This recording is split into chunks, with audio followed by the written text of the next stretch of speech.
our record. So good morning, friends. Thank you for joining us, as Amy has said, for our Life Income Gift Zoom. We are excited to share these with you. But before we dive into life income gifts, we always want to take the opportunity just to remind folks who we are at the Methodist Foundation for Arkansas. And so I'll just do a little quick review of who we are. Our mission at the Methodist Foundation for Arkansas is to establish and manage charitable funds to strengthen and expand Methodist ministries across Arkansas. Here's a few of the stats about us. We manage over 800 accounts for more than 180 Methodist churches and institutions here in Arkansas, and the size of these accounts makes us the seventh largest Methodist foundation in the United States, and that is out of 47 Methodist foundations. So we're great. We are proud of that, but what we're really proud of is we're the seventh largest in terms of assets, but we award or give away more in grants than any other United Methodist Foundation in the United States. And Woohoo! woohoo, that's right. And we're able to do that because these assets that we have under management, they generate income for us that we are able to use to provide customer service to our clients, but also they generate income to go into our grants. And the accounts that we have are divided in this way. About 54% are accounts that we manage for local churches and institutions. This means that money on the right side, the agency accounts, this money belongs to the local church. We are the church's agent, investing it, following their instructions. On the left side, we also manage about 42% of our assets, or what we call trustee accounts, meaning these are gifts that have been given to the foundation. They have been permanently endowed, and we have been given instructions on what organization or institution will benefit from these trustee accounts. And because this is with the 280 million in assets and the investment fees that we have on these, that's the only fee we charge, we're able to make an impact in this way. We distribute about 1.9 million back to our agency accounts. These are churches who are set up on regular distributions from the funds they have with us. Those trustee accounts that have been given to the foundation to benefit a Methodist ministry, we distributed 3.5 million. And lastly, here's the big impact. Our grants. Last year we distributed 2.1 million in our grants, and we come to that number in two ways. Some of our trustee accounts benefit the foundation's grant program, but also that profit that we received from our investments after we've met our operating budget, that profit goes into our grant program to be distributed the following year. So we awarded 2.1 million last year, and you can see our grant committee, they meet monthly, and these are their funding priorities. And if you are wondering if your church or if your ministry would be able to receive one of our grants, head to our website, check out the grant page, and learn more about it, including finding out how to apply online for a grant. And Reverend Mackie Yoakum is our Director of Leadership Ministries, and he loves taking questions about grants, and he's happy to help churches discern how to move forward with their grant application. Now we're going to start segueing into the life income gifts, but before we do that, we also just want to tell you our life income gifts are invested. And so our life income gifts, they are invested along with all of our other invested funds here at the foundation, and we partner with Westpath Institutional Investments. They are a general agency of the United Methodist Church, and we choose to partner with them because of the expertise that they bring, but also we choose to partner with them because the investments that we are able to insure through Westpath are made using the Book of Discipline as our guide. So these are investments that are in line with our values as United Methodist, which means that there are going to be some ethical exclusions. So just like we tell our churches, you can rest assured that your funds are invested in ways that are in line with your values as United Methodist, as the Book of Discipline instructs us to do. But then personally, if you are looking at a life income gift with the Methodist Foundation for Arkansas, you can know that your funds would be invested in line with your values as a United Methodist. Now, having said all that, that's who we are at the Methodist Foundation. That's a little bit about our investments. Now I'm going to hand it over to Amy to get into the exciting topic, the reason that you are all here this morning to learn more about life income gifts. Thank you, Lynn. Appreciate that. Well, some of you may be familiar with what life income gifts are, and the different options that we will be going over here in a little bit. But some of you, this is maybe brand new, and you're curious what exactly is a life income gift. So you can see here that it is a legacy giving tool, which a donor, that's you, makes an irrevocable gift and receives an ongoing income you to give generously without giving up financial security during your lifetime.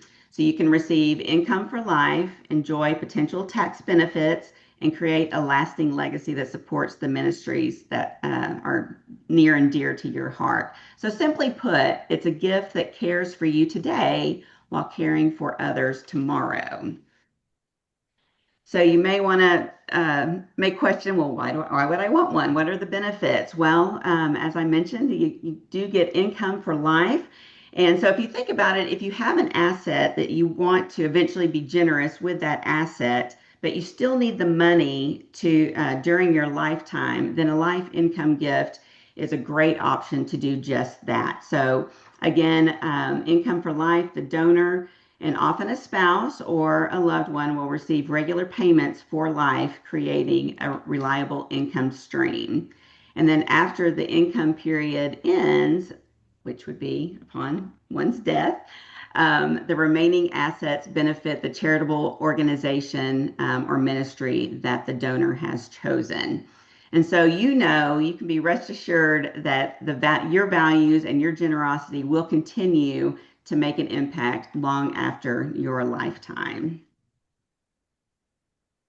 Thank you. So there are another attractive benefit of life income gifts is that there are financial and tax benefits for those. So you can see four that we wanted to highlight here. Partial income is tax charitable deduction for the present value of the gift. Simplify financial planning with predictable income that can complement retirement planning. So you have that to rely on. You can convert appreciated assets such as stock or real estate into income that's more tax efficiently rather than selling them outright. And then you may use these to provide income for other family members. So with a charitable gift annuity, which we're going to go into in a moment, you can name yourself and one other person. Typically, it's a spouse. You probably don't want to name a child because, as you'll learn in a moment, the rate that you will receive with a charitable gift annuity is based on your age. So if you name a grandchild, for instance, that is, I don't know, 5 years old, their rate's not going to be too great. So, but with the CRT, which is the other life income gifts that we're going to go over, you can list up to 8 people to receive that income, and you determine the percentage of your gift that will be distributed annually. So there's a couple different options based on really what you want to get out of the life income gift, who else you want to benefit as well. So we will dive a little deeper into those. So the first type of life income gift is the charitable gift annuity, or CGA. And as you can see here, it is a simple agreement between the donor and the Methodist Foundation for Arkansas. So the donor will give, there is a minimum of $10,000 in cash or appreciated assets. So you give that gift to the Methodist Foundation for Arkansas, and you will receive an immediate tax benefit or tax deduction for that gift. And then the donor will then receive fixed payments for life. And we're going to go over a real life example in a moment to kind of further detail how a CGA works. But the donor cannot outlive these payments. So because of the foundation's investments and our financial security, we are able to guarantee that a donor cannot outlive these payments. And then after the donor's lifetime, the remaining funds will then go to support the Methodist ministry of their choice. So when a donor sets up a charitable gift annuity, you outline that in the initial paperwork, who you want, what organization, whether it's your church, whether it's another Methodist ministry, whether it's Methodist Foundation for Arkansas, anything that's Methodist ministry. You decide that, you put it in the paperwork, and then the remaining gift will go to that organization. And you can see there at the bottom that this option is really best for donors who are seeking a predictable fixed income and a straightforward giving option. So if you look at this slide, I mentioned if you named a grandchild, age 5, as one of the recipients, their rate's going to be only 3.8%. So that's not going to be very beneficial for anyone. But if you think about an asset that you currently have and what it's currently making for you, the current rate of return for a charitable gift annuity is based on your age. So you could be making more money off of that asset based on your age. So, for example, let's say you have money, you have a money market account, which the current rate I think is 3.13%. Well, or if you have a stock portfolio that, let's say it's making around 7%. If you look at your age at this chart, then you can see what the rate that you would receive from your charitable gift annuity. So let's say you're 78 years old, then your rate would be 7.6%. So that's going to be way better than a money market return and even better than the stock market return. So this is just a nice option to consider if that would benefit you in the long run. Well, and I'll also say, Amy, that Yeah. a money market, the rate of return that you receive for your money market, that's going to be based upon the Fed's rates. So that could go up and down. And the Mhm. same is true with an investment in the market, that if whatever your current rate of return is, we know that that's susceptible to market fluctuations. With a charitable gift annuity, you are locked in at this rate of return for the rest of your life. So you won't have to worry about what is the Fed going to do? And you won't have to worry about market performance with the charitable gift annuity because you will be locked in for the rest of your life at the rate, at the percentage that aligns with your age. So it makes Great. it that predictable income that's attractive. Thank you for bringing that Yeah. up. All right, well, now we're going to kind of walk through an example. So, Miss Susanna Wesley, you can see she's 70 years old, and she came to the foundation wanting to set up a charitable gift annuity. So, she gave us an initial gift of $25,000. And so, again, she gives us that money, and then we work up a contract for these annuity payments. So, as I mentioned previously, a benefit for a charitable gift annuity is you get income tax deduction the year that you give the gift. And so, in her case, $9,674, which may save her a little over $2,300 in taxes. And then, based on her age, and that this is a one life annuity, there is an option for a two life annuity where you could name someone. She qualified for a 6.3% return. So every year, and like Lynn said, this is guaranteed throughout her lifetime. Every year, she'll receive $1,575. And then, as I mentioned earlier, too, that a donor cannot outlive the benefit with the charitable gift annuity. And so, at the end of her life, she's named the charity that she wants to give the remaining amount of the annuity. And so, the legacy gift that she is leaving to that Methodist ministry of choice is going to be about $12,500. This is approximate. It's typically about half of the initial gift. And again, as Lynn mentioned, we invest all of these annuities and or all of these gifts with WestPath, and so that's how we're able to kind of guesstimate that it's typically about half of the original gift that will be given to the Methodist ministry of the donor's choice. And Amy, while you were sharing, our CFO sent us a text making sure that we highlight that 6.3% annuity, that 1575 that Mrs. Mhm. Wesley is going to receive every year. That's going to have a great tax advantage with it because for a large part of the for a part of the time that she receives those gifts, those are going to be largely non-taxable income. Only a small portion of it will be ordinary income. So there's a tax benefit with the payment that she's receiving.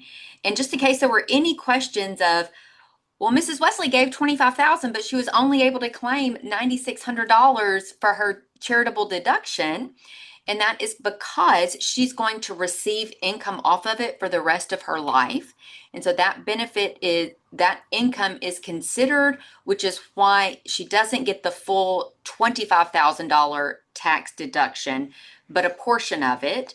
And then she's also going to have some tax advantages in the annuity payments that she receives each year, with them being largely lower, not largely non-taxed. So yes. So now, as Amy has said, there are three different types that the Methodist Foundation offers, three different types of life income gifts. Charitable gift annuities, as Amy has excellently covered, they are our most simple giving tool for that person who wants, as Amy has said, that just a straightforward, has more than $10,000 on hand that they know they want to be charitable with, but would like to have the income for the rest of their life and have that fixed amount that they can count on for the rest of their lifetime. We do offer two other life income gifts, and these are a little more complex than a charitable gift annuity. These are called our charitable remainder trusts. And there are two types of charitable remainder trusts. The first one is a charitable remainder uni trust, which is lovingly known in the world, in the investment world, as a CRUT. So the first one we're going to cover is a CRUT. This is a charitable remainder uni trust.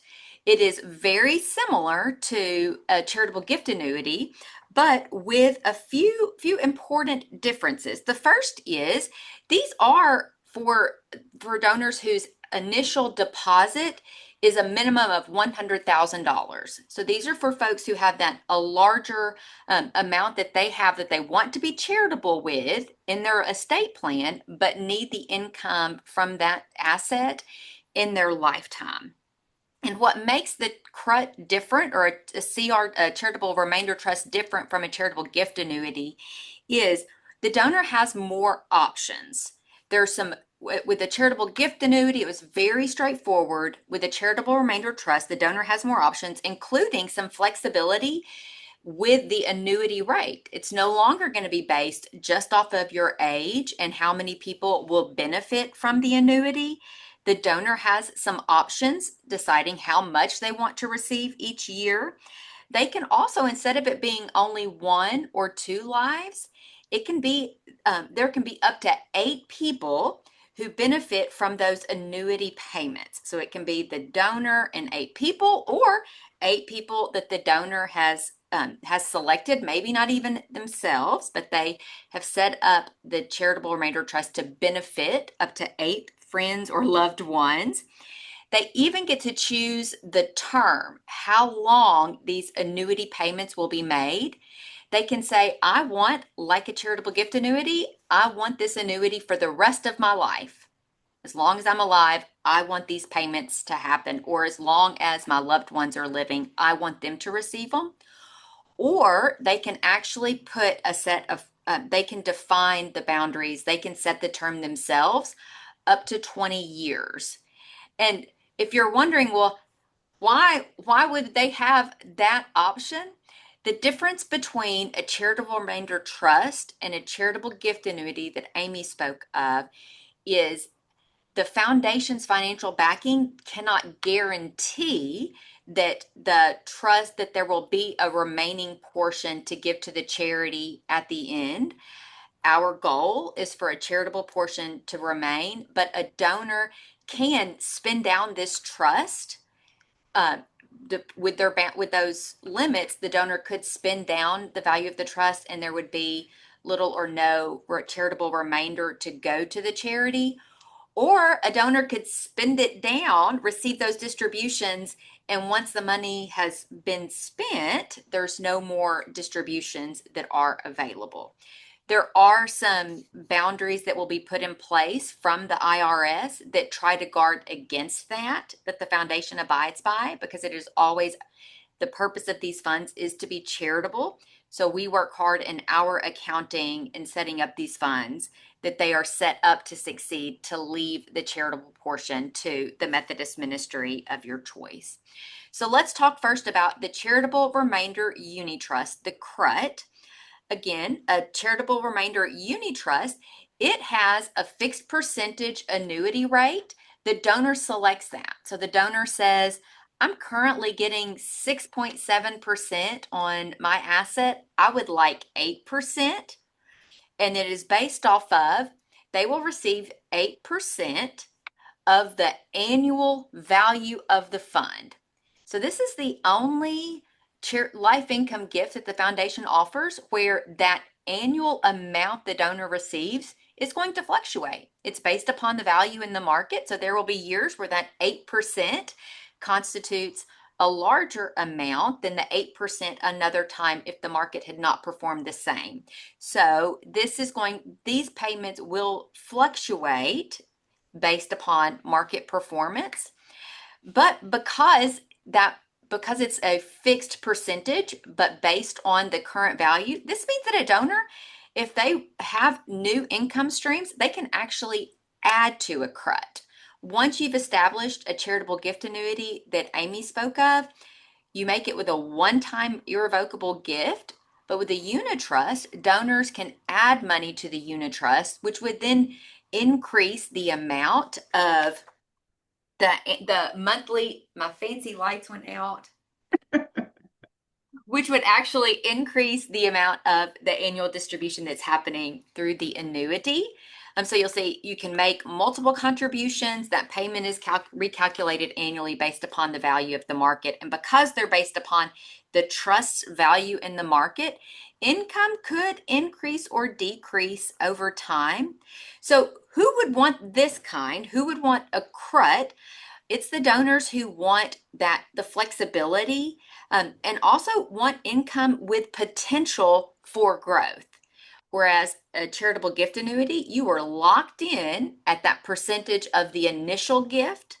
With a CRUT, you're locked in to the value of the asset in the market. So you have the ability to add to it. So let's see what this would look like. We're no longer dealing with Mrs. Susanna Wesley. Rather, we're looking at Mr. Sammy and Mrs. Susie Wesley. So this is a couple, and so they have set up a charitable remainder unitrust for 2 lives. They had $100,000. They had $100,000 in the stock market, and they transferred that stock directly to the Methodist Foundation for Arkansas. When they originally purchased that stock some years ago, they paid $30,000 for it. So it has had capital gains of $70,000. By sending it directly to the Methodist Foundation, they have bypassed those capital gains taxes on the $70,000 that they've gained in the market over the years. And their income tax deduction for the year that they make that initial gift was $41,767. And they looked at their personal finances and they said, we want to receive 9% annually. So they have selected 9%, and they're going to receive 9% of the value of the fund recalculated each year. So instead of being able to show you a dollar amount, that first year it'll be a $9,000 annual distribution. But then with market performance the next year, they'll receive $9,000 over the VAT from the value of the trust. And then our predictions with our rates is that at the end of the trust, that the foundation would be able to send $81,000 to the donors, the Methodist ministry of the donors choosing. Now,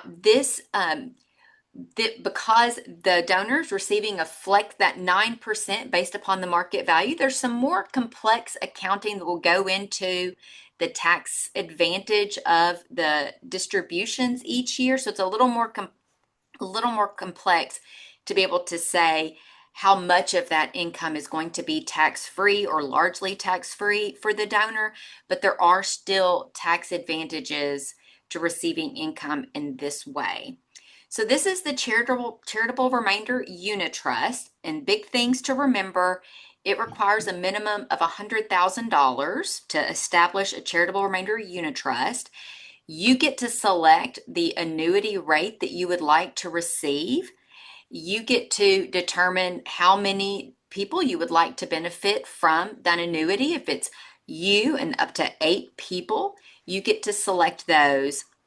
And then you still will be charitable, and then with the goal to being charitable at the end. I've said that the accounting that the foundation uses, there is a law from the IRS that if there is a greater than if there is a 5% chance that this fund will not be charitable at the end of the donor's lifetime, it doesn't pass the test and we can't issue it as a charitable remainder trust. So we run a report on our side looking at what is the percentage that you have chosen to receive in this annuity? What is the term? Have you a flexibility with a charitable remainder trust? You can say, I want this to be for the rest of my life, like the Wesleys did. Or you could say, I want this to be for 10 years, and then whatever is remaining in the trust go to the Methodist ministry of my choice. So that's a bit about the charitable remainder unit trust. You can see how it offers the donor a bit more flexibility and control over this life income gift. The second charitable remainder trust, which is our third life income gift offering at the foundation, is our charitable remainder annuity trust, lovingly referred to as a CRAT. So we just talked about CRUTs. Now we're moving on to CRATs. CRATs are similar to CRUTs. They are both charitable remainder charitable remainder trust. But this, unlike the unit trust, this is a fixed annuity. So you are going to establish a charitable remainder annuity trust, similar to a CGA, with a percentage annuity, and that is going to be set based upon the value of the trust when you establish it. So there will be no market fluctuations. You will be guaranteed that annuity until until you have met the terms that you establish or until the trust is depleted. So again, a charitable remainder annuity trust, establish it with a minimum $100,000. You can name up to 8 beneficiaries, yourself and family members or friends. Unlike a CRUT, you cannot add to this, and there's no reason to want to add to it. You have locked in the same amount every year, so there's no benefit to adding to, no financial benefit to adding to a CRAT. So once you've established it, you can't make additional payments into it to increase the annual amount that you're receiving, and it provides fixed income that will stay the same based upon the initial value of the trust with that initial gift that you make. So this is best for donors who have an asset of $100,000 that they know they want to be charitable with, but they want to receive income off of it in their lifetime, and they prefer predictable income versus the unpredictable that might go up or might go down depending on the value of the market. So this is for the donors who prefer that predictable income. And then here's what it would look like if just Mr. Charlie Wesley, he's 79 years old, and if he established a charitable remainder annuity trust. He has an asset of $100,000. He originally paid $40,000 for this stock. So when he makes this charitable gift to the foundation, He's bypassing the capital gains of those $60,000 in capital gains taxes, and he's going to receive a charitable deduction in the year that he made the gift of just over $43,000. And he decided he wanted his annuity to be 8.25%, and he did it for the term of his life. So for the rest of his life, he wants to receive 8.25%, which means every year he will receive $8,250 until the end of his life, or until if the fund were to be depleted, and he would empty out the fund. That's not our goal at the Methodist Foundation, and we do all of the accounting on the front end to try to prevent that. So our hope is that when Mr. Wesley passes away, we are able to send $87,000 to the Methodist ministry of his choosing. So we've covered a charitable gift annuity, a CGA, and we've covered our two charitable remainder trusts, our CRATs and CRUTs. And maybe your head's probably swimming with all like which is the best one for you, or you're swimming with these options and trying to figure out what's the difference between these three. And we've put together a simple chart that looks at the biggest factors that a donor will consider before they establish a life income gift. So we have that donor who has an asset of at least $10,000 that they know they want to be charitable with in their estate plan, but they still need to receive income off of it in their lifetime. So they're going to look and discern which giving tool is best for them. If they only want it for themselves and it's less than $100,000, a charitable gift annuity is the best way, the most simple way to move forward. But if they want that fixed amount, and based upon their age, looking at comparing the rates of return for a charitable gift annuity with the current rates of return for their assets, they would look at a charitable gift annuity. But if they have an asset greater than $100,000 and they would like to have a little more control over the annuity that they're receiving, it's really worth considering a charitable gift annuity or charitable remainder trust, and determining what kind of rate would they want to receive. Would they want that to be dependent on the market? Are they okay with it fluctuating, with some years being higher or some years being lower? Would they like to set up a term of years or include multiple beneficiaries? So this is some of the questions that a donor may have, and you can look here at our chart to maybe see what are some of the hopes that you as a donor would have, to see which one is more beneficial, or which one is more beneficial or more in line with the hopes that you have for your charitable gift. And now I'm going to turn it over to Amy McGovern. So to move forward with, okay, so you have this asset. What is that asset? Yeah, there are all different types of assets that you can use to fund your life income gift. So we have a slide here that kind of goes over some different options. Of course, cash, that's going to be your simplest, and it's easy and quick. You write the foundation a check and we'll get that life income gift going for you. Certificates of deposits, or CDs. With this, you can only access the money in a CD when it matures. So let's say you have a CD that's about to mature and you decide you want to go ahead and take that money and create a life income gift. So you can start receiving annual payments from that money. If you leave it in a CD, you can only access it once it matures. So that's another option. And then a QCD from an IRA. Now, a QCD is a qualified charitable distribution. And this is rather new. A few years ago, the IRS started allowing individuals to take a QCD, again, a qualified charitable distribution, from their IRA up to $55,000 to go towards charitable distribution. So you can take that from your IRA, like I said, up to $55,000, and that would definitely qualify for a charitable gift annuity. So you could put it into that. There's also certain business interests, appreciated stocks or mutual funds, and Lynn's kind of gone over a couple of those in her examples.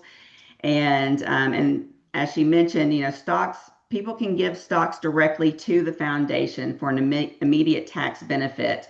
And by donating it directly, you avoid paying a capital gains tax. And then there's also option of real estate. People can give property to the foundation. With this one, we do want to add the caveat that you should always work with an attorney and a gift acceptance policy to make sure that the church isn't receiving a liability instead of a gift, or the foundation isn't receiving a liability. We would appreciate that instead of a gift. So, all right, Yeah. And next I'll say, slide. I'm going to wait, Yep. one clarification on the QCD. Oh yeah. The only, the in order to establish a life income gift, the IRS only allows a donor to contribute up to $55,000 from their QCD, but other charitable gifts from a QCD don't, other QCDs from your IRA um, don't have um, that $55,000 maximum. That is in regards to a charitable gift annuity. This was a new law in 2022. Previously, you weren't able to use a QCD to fund a life income gift because the government wanted to get taxes off of that IRA. At some point, they wanted you um, to spend it, but they have since changed that law that you can do this up to $55,000 into an IRA, but it's your QCD for other types of charitable giving won't have that same $55,000 boundary or guideline. Awesome. So that's in addition. Great. So now you have a life income gift. Now what? Well, you can start enjoying your annual income. It may be largely tax-free, and we say may because that really depends on the type of life income gift that you have established, and then also how you have funded that gift. So, for instance, as Lynn mentioned with the CRTs, the Charitable Remainder Trust, those are a little more complex than a charitable gift annuity.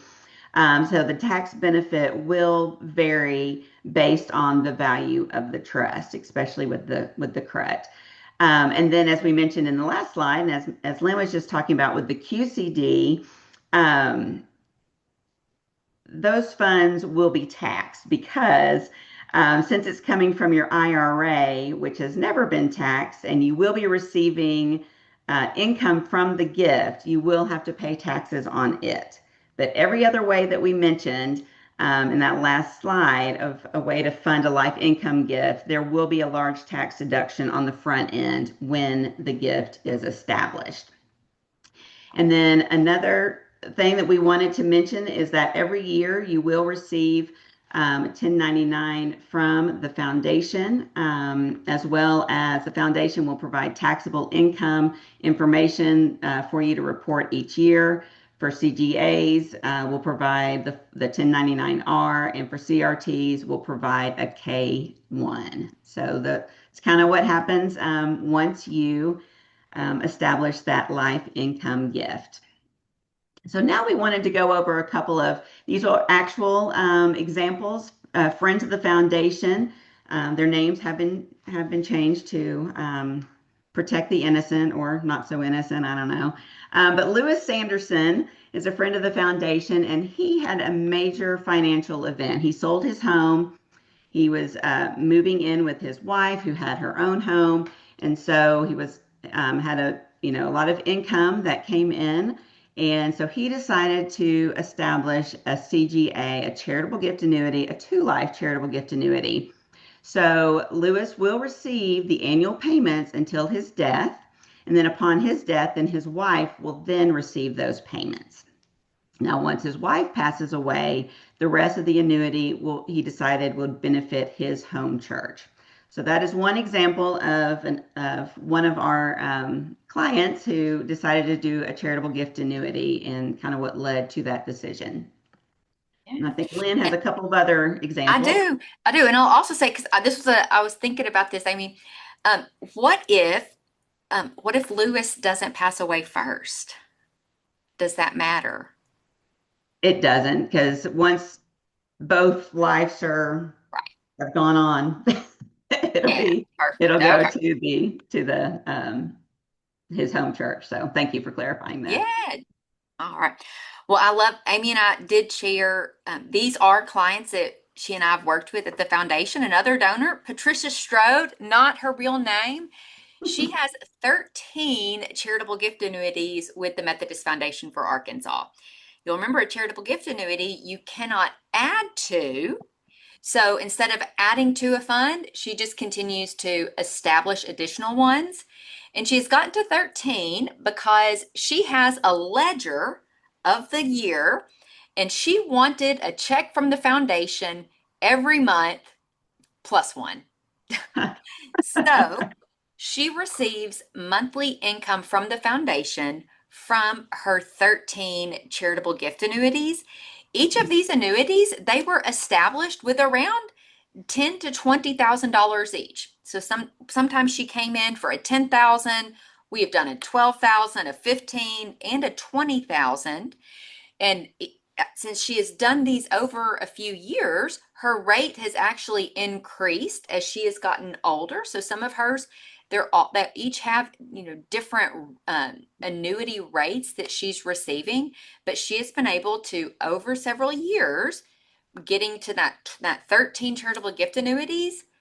She receives a check from the foundation, or actually an electronic deposit into her checking account every month. And then she has named Methodist ministries in Central Arkansas that are dear to her. She has named different ones to be the beneficiaries of each of these annuities upon her passing away. So that's one. We've always found that to be a really funny one. I've tried to talk her into getting a 14th charitable gift annuity just so that we can get her off of the number 13, but she's not superstitious, so it's not bothering her. So another one is is Preston Davis, and he is one of our more recent charitable remainder uni trust. So he chose his 7.5% annuity for the rest of his life. He established his CRUT with a $432,000 stock gift.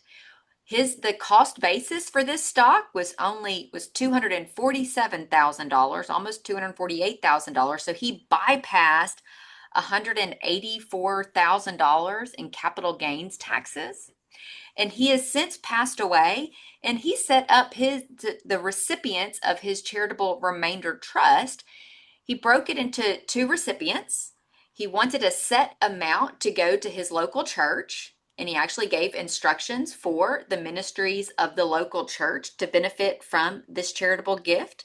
And then he wanted the remaining portion, so a set amount to the local church, the remaining portion to go to Hendrix College. So upon his passing, these were the gifts the distributions that we made following his instructions from his unit trust.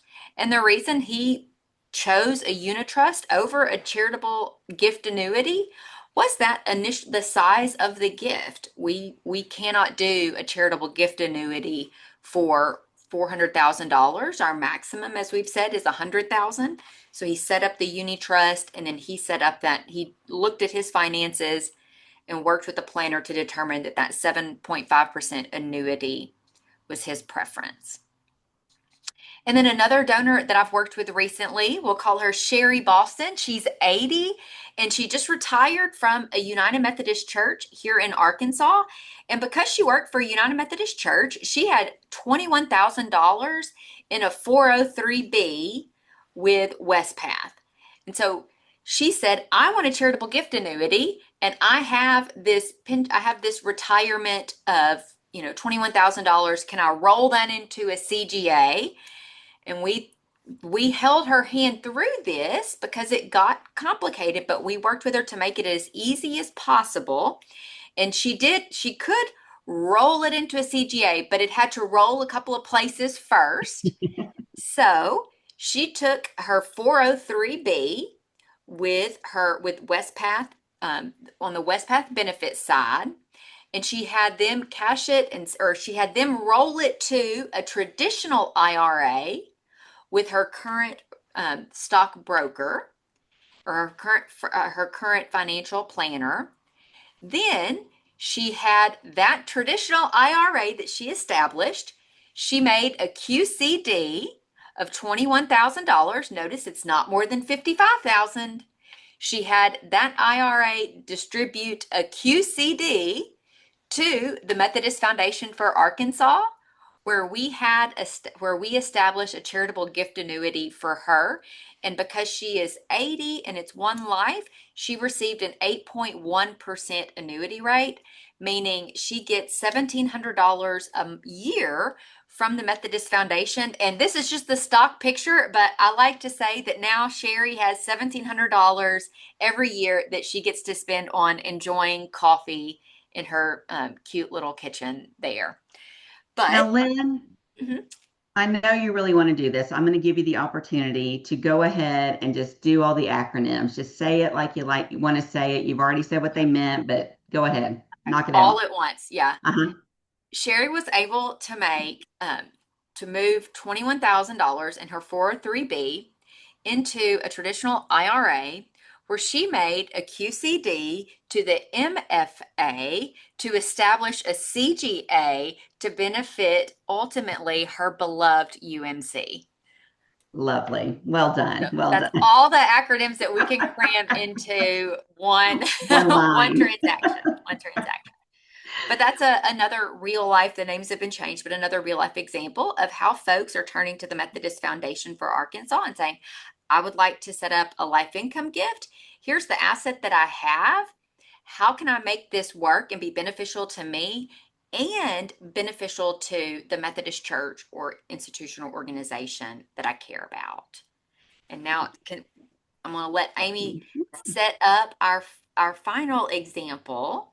Yes. So next, we're going to show you a video. I mentioned it at the very beginning. So you may want to go ahead and turn up your volume. We're going to try our best to get it as loud as we can, but we are going to send a link to this video in that follow-up email. So if you can't quite hear it, or you just want to watch it again, feel free to do so. But this is another example, another friend of the foundation, and how his name is Vernon McDaniel, and how he utilized charitable gift annuities and other lifetime income gifts at the foundation.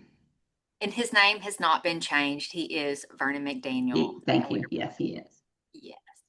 Vernon McDaniel was not only a leader in his church and his community, but he was also a giver and a doer. He was born and raised in Ozark and born and raised in the United Methodist Church there, and such a proud Arkansan. He lived very simply. He walked everywhere. He was mayor 3 different terms in Ozark, and wrote for their paper and was very intertwined within his community. Each year, I would get a call from Vernon saying, Amy, you're going to get another distribution from one of my IRAs, and I want you to tell Wayne to do whatever he thinks is best with that money. So he fully trusted us to do good for Arkansas. So a number of years, we would give that gift to Methodist Family Health to do all the good that they're doing. Vernon passed away at the end of 2025, and he had a number of charitable gift annuities with the foundation. He gave a gift of $40,000 to his home church, Ozark United Methodist Church. Just a couple of weeks ago, we received a letter from their pastor. On behalf of the First United Methodist Church of Ozark, I'm writing to express our sincere gratitude for your foundation's professional management and stewardship of the charitable gift annuity established by Mr. Vernon McDaniel. We value your role in facilitating Mr. McDaniel's final wishes with the tangible needs of our ministry. We are truly blessed.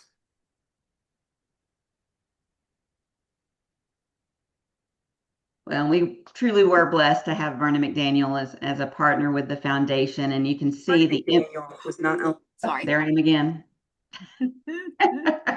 There we go. Thank you. Literally, thank you.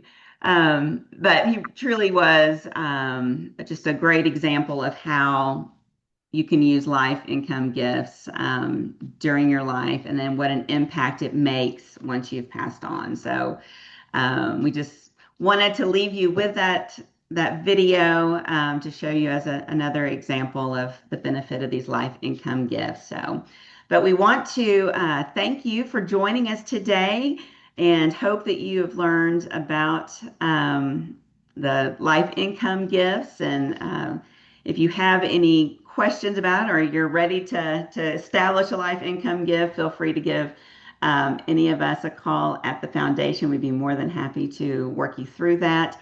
And at this point, we have a few minutes for questions. So if you have any questions about anything that we've covered today, feel free to unmute yourself and ask away.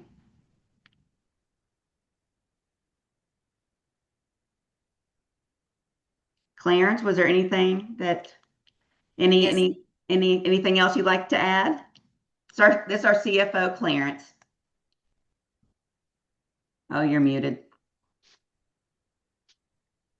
Ah, I There. think y'all did a really good job of covering the issues. I couldn't think of anything that needs to be added. Okay, Good job. thanks. Right on cue. That's why I pulled you up. No, I'm just kidding. Well, we do appreciate your time this morning. And as I mentioned, we'll be sending probably tomorrow a follow-up email that will have the slides as well as this recording. So if there's something you miss, as well as a link to the Vernon video. So, and feel free, like I said, if you have any questions after we're through here today, we are here to help, here to answer any questions. Just reach out. Thank y'all so much. Have a great day.